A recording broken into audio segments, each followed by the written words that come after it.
वालेकुम स्टूडेंट्स। आज हमारा जो टॉपिक है वो आज हमने देखना है मॉर्फोलॉजी, शेप, फॉर्म या पैटर्न्स ऑफ सेटलमेंट्स। ठीक है, सेटलमेंट्स को मतलब फॉर्म्स की बेसिस पे या शेप या मॉर्फोलॉजी या पैटर्न्स की बेसिस पे भी आप क्लासिफाई कर सकते हैं। ठीक है, तो ये सारी जो टर्म्स हैं ये रेलिवेंट टर्म्स हैं। इनकी दो टाइप्स होती हैं, क्लस्टर्ड या न्यूक्लिएटेड सेटलमेंट्स होती हैं और दूसरी स्कैटर्ड या डिस्पर्स्ड या आइसोलेटेड सेटलमेंट्स होती हैं। ठीक है, तो ये नाम से ही आपको जाहिर होगा कि ये जो सेटलमेंट्स है क्लस्टर्ड या न्यूक्लिएटेड, ये ग्रुप्स की फॉर्म में सेटलमेंट्स होंगी और ये जो होंगी स्कैटर्ड होंगी, दूर दूर फैली हुई सेटलमेंट्स होंगी। ठीक है, क्लस्टर सेटलमेंट्स या न्यूक्लिएटेड सेटलमेंट्स की फर्दर सब टाइप्स होती हैं, जैसे कि लीनियर सेटलमेंट्स या रिबन सेटलमेंट्स हैं, सर्कुलर या रिंग सेटलमेंट्स हैं, इनको ग्रीन विलेजेस भी कहा जाता है, वॉल्ड सेटलमेंट्स हैं, ग्रिड पैटर्न या प्लान्ड सेटलमेंट्स हैं, डबल विलेजेस सेटलमेंट्स हैं और लूज निट सेटलमेंट्स हैं। सबसे पहले हम लोग क्लस्टर्ड या न्यूक्लिएटेड सेटलमेंट्स देख लेते हैं। इसमें क्या होता है, बिल्डिंग्स आर ग्रुप्ड टुगेदर। ठीक है, इन सेटलमेंट्स में क्या होता है, ग्रुप्स बिल्डिंग्स जो होती हैं वो आपस में एक दूसरे के साथ जुड़ी हुई होती हैं, ग्रुप्स की शक्ल में होती हैं और उनके दरमियान नैरो स्ट्रीट्स और नैरो पैसेजेस होते हैं। ठीक है, इस तरह के सेटलमेंट्स के ओरिजिन के पीछे रीजंस क्या होते हैं, एक तो जॉइंट डिफेंस की, लोग इकट्ठे रहते हैं ताकि वो अपने आप को प्रोटेक्ट कर सके जॉइंटली। ठीक है, फिर विलेजर्स जो हैं वो they like to live together for company. फिर वो क्योंकि एक लैंड एरिया पे कॉमनली सब एक ही लैंड एरिया पे काम कर रहे होते हैं तो वो शेयरिंग ऑफ टूल्स भी इजीली हो जाता है। और ज़्यादातर लोग जो होते हैं ऐसे सिचुएशन में सेम फैमिली के, सेम क्लैन, कास्ट, रिलीजन या रेस के लोग होते हैं, इनकी सिमिलर कैरेक्टरिस्टिक्स होती हैं।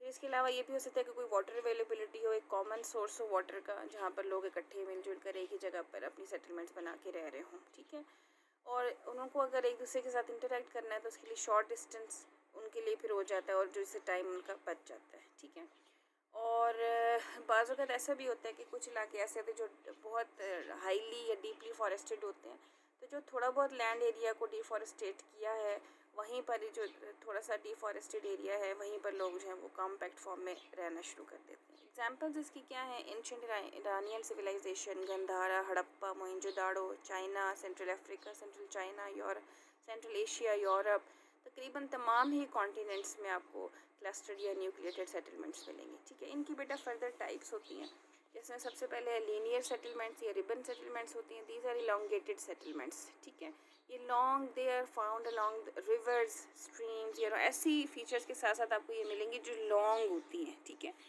और जैसे रिवर्स होते हैं, रिवर्स के साथ साथ आपको मिल जाएंगी, रोड्स के साथ साथ आपको मिल जाएंगी और foot hills of the mountains के साथ साथ आपको मिल जाएंगी, कोस्टल एरियाज और कैनाल्स के साथ साथ आपको ऐसी सेटलमेंट्स मिलती हैं। ठीक है, और ये क्या पता ये कई किलोमीटर लॉन्ग होंगी लेकिन इनकी जो विड्थ होती है वो बहुत शॉर्ट होती है और ये किसी भी फीचर के आसपास ये सेटलमेंट्स होती हैं, लीनियर फॉर्म में होती है, लाइन की फॉर्म में होती है और उनके साथ जो आसपास का जो इलाका होता है वहाँ पर एग्रीकल्चरल फार्म लैंड्स होते हैं। जैसे समझो ये कोई रोड है या ये कोई रोड है, उसके साथ साथ ये सेटलमेंट्स बनी हुई हैं जो कि लंबाई इनकी ज़्यादा है, चौड़ाई इनकी कम है और उनके साथ साथ जो है वो एग्रीकल्चरल फार्म लैंड्स हैं। ठीक है, लोग क्या करते हैं, न्यूक्लिएटेड एक जगह पे रहना शुरू कर देते हैं और फिर वहाँ से रोज़ाना जाते हैं और अपने एग्रीकल्चरल फार्म्स पे अपना काम वगैरह करते हैं। इसकी जो एग्जांपल्स हैं वो नॉर्थ अमेरिका, फ्रांस, पाकिस्तान वगैरह हैं। अगली जो टाइप है वो है सर्कुलर सेटलमेंट्स या रिंग विलेजेस या ग्रीन विलेजेस या ओपन स्पेस विलेजेस। ठीक है, दीज आर मोर और लेस राउंड शेप्ड सेटलमेंट्स। ये देखें, इनका राउंड शेप होता है, ये नीचे यहाँ पर अगर आप देखें तो ये राउंड शेप में ये सेटलमेंट्स होती हैं। ठीक है, इसमें houses are established around a central place. ठीक है, किसी भी सेंट्रल प्लेस के आसपास जो है वो लोग अपने हाउसेस वगैरह बनाने लग जाते हैं। अब वो जो सेंट्रल प्लेस है वो कोई भी जगह हो सकती है, वो बीच में कोई ग्रीन एरिया हो सकता है, वो बीच में कोई ऐसा स्ट्रक्चर हो सकता है जहाँ पर ट्राइबल एरियाज़ की या मीटिंग्स होती हों और वहाँ पर वो सेंट्रल प्लेस हो। तो बीच में वो कोई भी कोई लेक हो सकती है, कोई रिलीजियस सेंटर्स हो सकते हैं जिसके आसपास जो है वो लोग जो है वो अपनी सेटलमेंट्स बनाना शुरू कर देते हैं। वेस्टर्न यूरोप, जर्मनी और इंग्लैंड में आपको इस तरह की सेटलमेंट्स मिलती हैं और बाज़ वक़्त क्या होता है कि किसी ग्रीन एरिया के आसपास जो है वो विलेजेस जो है वो अपनी सेटलमेंट्स बना लेते हैं क्योंकि उस ग्रीन एरिया में उनके कैटल्स जाते हैं और वो चारा वगैरह खाने के लिए जाते हैं, तो वो फिर आसानी से अपने कैटल्स को प्रोटेक्ट भी कर सकते हैं। ठीक है, इसी वजह से इनको बाज़ वक़्त ग्रीन विलेजेस भी कहा जाता है। या ठीक है, उसके बाद अगली जो है वो है वॉल्ड सेटलमेंट्स होती हैं। ठीक है, वॉल्ड से आप मुराद है कि ये वो सेटलमेंट्स होगी जो कि किसी बाउंड्री वॉल के आसपास लोकेटेड होंगी। तो these settlements are located within a boundary wall for defense purposes. इसके लिए जो मेन पर्पस होता है वो डिफेंस का होता है कि लोग डिफेंसिव पॉइंट ऑफ व्यू से अपनी सेटलमेंट्स के आसपास एक वॉल कंस्ट्रक्ट कर लेते हैं, उनको हम वॉल सेटलमेंट्स कहते हैं. When the population increases, settlements are established outside the wall and then new wall is constructed around new settlements. ठीक है, अब ये देखो जैसे ये समझ लो एक बाउंड्री वॉल है और उसके बीच में जो है ये सेटलमेंट्स बनी हुई हैं. ठीक है, तो ये एक वॉल्ड सेटलमेंट है. इस तरह की जो वॉल्ड सेटलमेंट्स हैं ये आपको सेंट्रल एशिया में मिलेंगी. उसके बाद ग्रिड पैटर्न या प्लान्ड सेटलमेंट्स हैं. ठीक है, ग्रिड क्या होता है? ग्रिड का आपको पता होना चाहिए. ग्रिड जो होती है एक नेटवर्क होता है जिसमें लाइन्स एक दूसरे को राइट एंगल पे ज्वाइन करती हैं. ठीक है, और these are planned settlements where roads and streets are cut या इंटरसेक्ट एट राइट एंगल, जिसमें रोड या स्ट्रीट्स होती है वो एक दूसरे को राइट एंगल पे कट कर रही होती हैं. तो all the houses have the accessibility to roads and streets. Islamabad बेटा इसकी बेस्ट एग्जांपल है. इस्लामाबाद के जो सेक्टर्स हैं वो ग्रिड पैटर्न पे बने हुए हैं कि जहाँ पे हर घर का कनेक्शन रोड गली के साथ या रोड के साथ है. ठीक है ना, और इस्लामाबाद की जो सेक्टर्स हैं उनकी गलियाँ और रोड्स जो हैं वो आपस में इंटरसेक्ट करते हैं एट राइट एंगल्स. सही है. इस्लामाबाद के अलावा ब्रिटेन है, नीदरलैंड्स वगैरह इसकी एग्जाम्पल्स हैं. आप ऐसा करो, आप यहीं रखो ना, मैं पेज को ऊपर नीचे कर. इसके बाद डबल विलेजेस है बेटा, जिसमें two parallel settlements either on the sides of a bridge और along the slope of the mountains having same name except the upper and lower या वेस्टर्न एंड ईस्टर्न.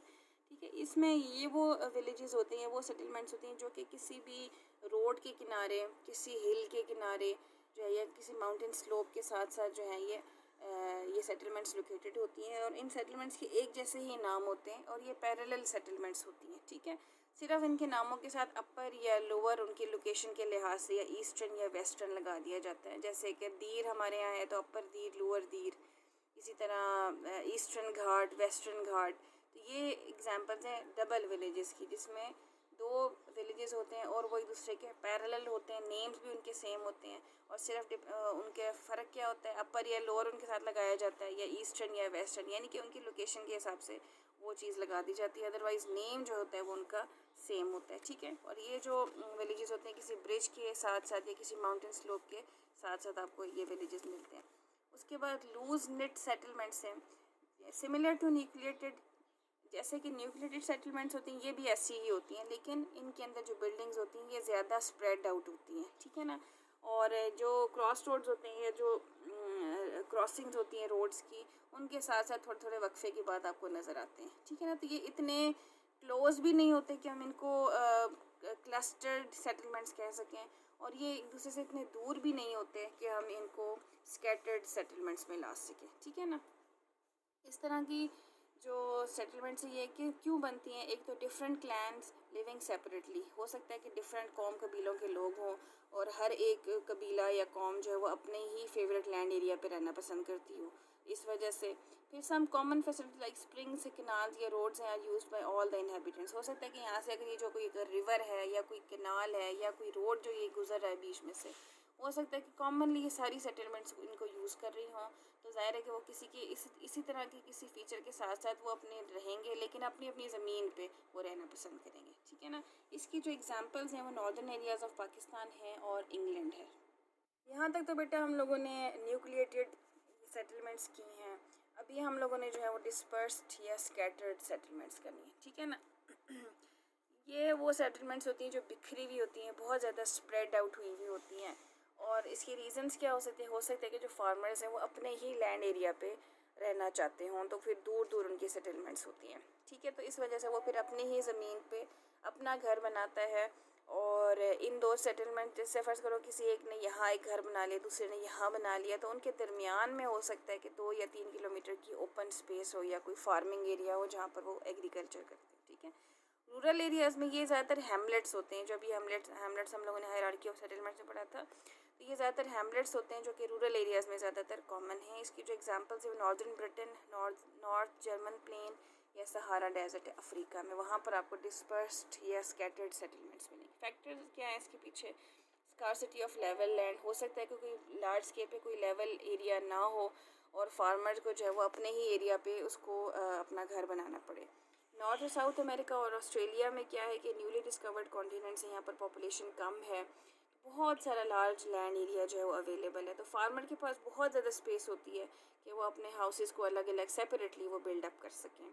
इसके अलावा एक और जो फैक्टर है वो पीस एंड प्रॉस्पेरिटी का है, यानी कि किसी आउटसाइडर्स का अगर कोई थ्रेट नहीं है, कोई सिक्योरिटी का इशू नहीं है, यानी लोगों को कोई जॉइंट डिफेंस नहीं चाहिए, तो फिर वो लोग स्कैटर्ड या डिस्पर्स्ड सेटलमेंट्स बना लेते हैं, क्योंकि उनको सिक्योरिटी का कोई इशू नहीं होता या उनको जॉइंट डिफेंस रिक्वायर्ड नहीं होता।